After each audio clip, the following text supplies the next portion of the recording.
Welcome back to my YouTube channel. السلام علیکم ناظرین، میں ہوں محمد احمد اور آپ دیکھ رہے ہیں احمد ہیلتھ ٹپس۔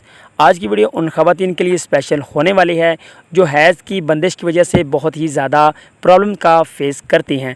جی ہاں، اگر حیض رک کر آتا ہو، 2 ماہ سے رکا ہوا حیض کے ہونے کے وقت آپ کو بہت ہی زیادہ پرابلم ہو، بہت ہی زیادہ پین ہونا شروع ہو جاتا ہے، پیٹ کے نچلے حصے میں اگر آپ کو درد محسوس ہوتا ہے اور اس قدر درد ہوتا ہے کہ آپ وہ درد برداشت نہیں کر سکتی، تو آپ نے بالکل بھی پریشان نہیں ہونا، کیونکہ آج کی اسپیشل ویڈیو میں آپ کی اس پرابلم کا حل نکلنے والا ہے۔ آپ نے کرنا کیا ہے، آپ نے بس اس ویڈیو کو لاسٹ تک دیکھ لینا ہے۔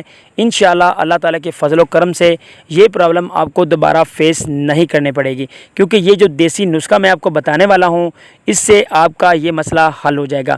اس سے پہلے اگر آپ ہمارے official YouTube channel Ahmed health tips پر پہلی دفعہ وزٹ کر رہے ہیں تو چینل کو سبسکرائب کر کے ساتھ ہی نوٹیفیکیشن کو آن کر لیجئے گا تاکہ میری ہر انفارمیٹیو ویڈیو کا نوٹیفیکیشن آپ کو مل سکے سب سے پہلے۔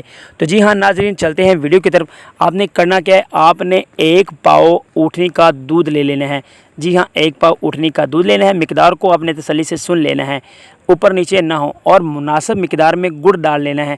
اگر 1 پاؤ دودھ ہے تو آپ نے جو 1 پاؤ سے تھوڑا سا کم اس میں گڑ ڈال لینا ہے، اس سے بھی کم ہو جائے تو بہتر ہوگا۔ گڑ ڈال کر آپ نے اس کو بوائل کر لینا ہے، اور بوائل کرنے کے بعد آپ نے مریضہ کو پلا دینا ہے اور اس کو کہنا ہے کہ کمبل اوڑھ کر لیٹ جائے۔ اور یہ طریقہ کار آپ نے اپنانا ہے کہ اگر فار ایگزامپل آپ کو ایام ماہواری جو ہے اس کی پرابلم فیس ہے تو آپ نے ایام ماہواری کے 2-3 دن پہلے یہ استعمال کرنا ہے، تو انشاءاللہ بند حیض رکا ہوا کھل جائے گا۔